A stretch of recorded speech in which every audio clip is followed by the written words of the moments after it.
WSAZ News Channel 3. First look at 4. Today on First Look at 4, the latest on fighting the flu, as some hospitals are now working overtime to handle patient overflow. And then a little later on in the hour, tax season scams. Yeah, it's that time of the year again, and we have a word of warning. Beware of the scams.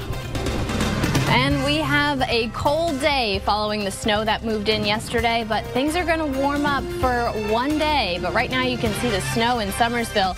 Details on the brief break before cold weather returns is coming up. Good afternoon, I'm Erica Bivens. And I'm Tim Ear. Thanks for joining us on First Look at 4.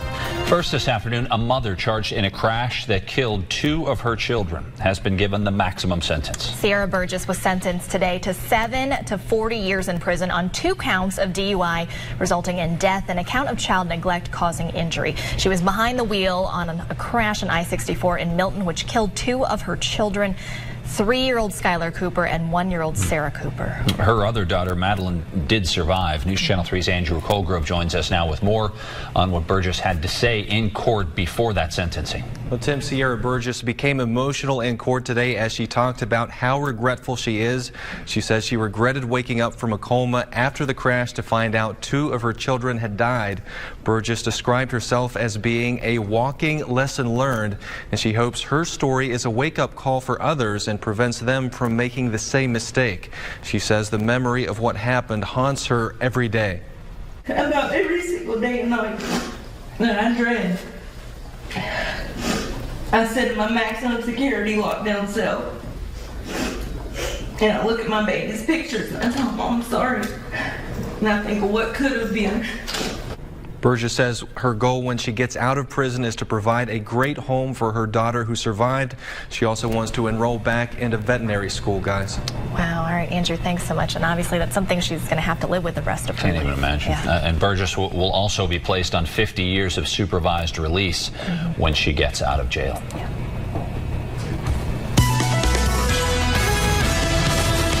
All right, let's talk about the weather on this chilly Tuesday afternoon. In fact, some of us even woke up to some snow. Yeah, and don't let the sunny skies overhead fool you right now. It is darn cold outside. Yes, it is. It's below freezing. So, yes. You know, harken back a few weeks ago when it was in the single digits and I'm thinking like 32 degrees. No, Not too so bad. bad. Yeah, We have but to that put wind, this in man. perspective. Yeah. The wind is very chilly, though. The wind is tough. Yeah, biting so it's today. feeling about 5, if not 10 degrees colder. Right, Yeah. So it feels like we're still in the 20s with temperatures trying to knock on the door to that 32-degree mark. It's chilly, and as we head through the rest of the evening, we'll keep the clear sky and temperatures will fall back down into the teens. So first thing in the morning, we'll be right back to that 20-degree mark as the sun gets going, but pre-dawn, we'll wake up and get ready for our day in the teens. So it will be chilly again tomorrow, but tomorrow's the warmest day we have in the next 7 days, so hopefully you can enjoy tomorrow as we head back into the low 50s. But once we warm right back up, even colder temperatures and several chances for snow are back in our forecast. So for now, we just have some puffy clouds out there. Most of us are under a sunny sky. Notice southern Ohio has a little bit more cloud action, but most of the snow is moved out of here. It's faded, and now we're just going to watch this cold pocket retreat as we go into tomorrow. So overall, we do have the warmest day, as I said, moving in tomorrow. So in the 50s, and then several chances for snow will bring back that colder air. And the first snow in the forecast will be Thursday into Friday. And then after that, we have another one for Super Bowl Sunday, and then several chances even into early next week. So hopefully you weren't basking in the spring-like weather this weekend, getting a little too used to it, because it's not going to last very long, just tomorrow. Okay. It is winter after all. We'll take it, though, even for a little Right. bit. All right, Thanks, Chelsea. Thanks.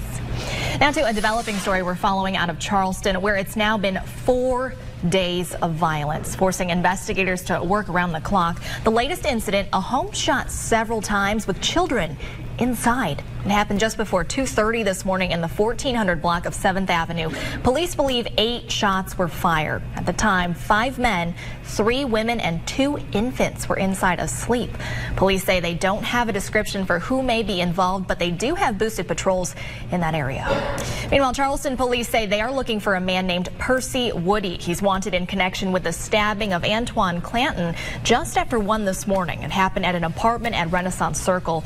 Clanton was taken to the hospital but is expected to be okay. Woody is wanted for malicious wounding. Former West Virginia state employees got a chance to speak with some of their lawmakers this morning. The annual Retired Public Employee Breakfast gives them a chance to let lawmakers know about their needs. They want a 0.5% tax on Marcellus shale gas that passed to help the retirees, but the big item deals with finding a way to lower the PEIA expenses. Our medications and those kind of things are really taken. Well, the retirees are also hoping that some kind of parity in retirement pay ends up making it to the governor's desk for him to sign. Now to health matters and a new study that reveals the importance of a healthy diet for women attempting in vitro fertilization. Greek researchers surveyed over 200 women about their eating habits in the 6 months before undergoing fertility treatments. Well, here's what they found. Those who ate a Mediterranean diet rich in fruits, veggies, whole grains, and fish, and also low in red meat, they say were 65% more likely to get pregnant and have a child than those with a poor diet. They say you are what you eat after all. That's right? true, yeah. All right, so how about this? Mortgage rates are on the rise, apparently because of a huge sell-off in the bond market. They say that will likely make buying a home even more expensive. Mortgage rates have been rising for the past few weeks and now jumped to the highest rate since 2014. The highest rates combined with higher home prices and low supply will make it a challenge for people to find an affordable home in the springtime, which is right around the corner. That's when most people decide they want to start to really look for a home. Very true. Of course, that's nationally. I'd be curious to see how we are impacted locally here. Exactly, yeah. It's been a very tough housing market around here, especially for sellers. So it's a buyer's market around where we live right now. So that may not change for a while. Well, still ahead, we will tell you something you might have in your kitchen cabinet right now that could actually boost your memory and uplift your mood. And then coming up in about 20 minutes, we have the latest on the flu fight happening from coast to coast. Some hospitals are now working overtime to handle the patient overflow. And as we go to break, here's a live look at I-64 near the Hal Greer exit in Huntington. Not really any traffic out there, but you might need the shades, Chelsea. Yeah, we have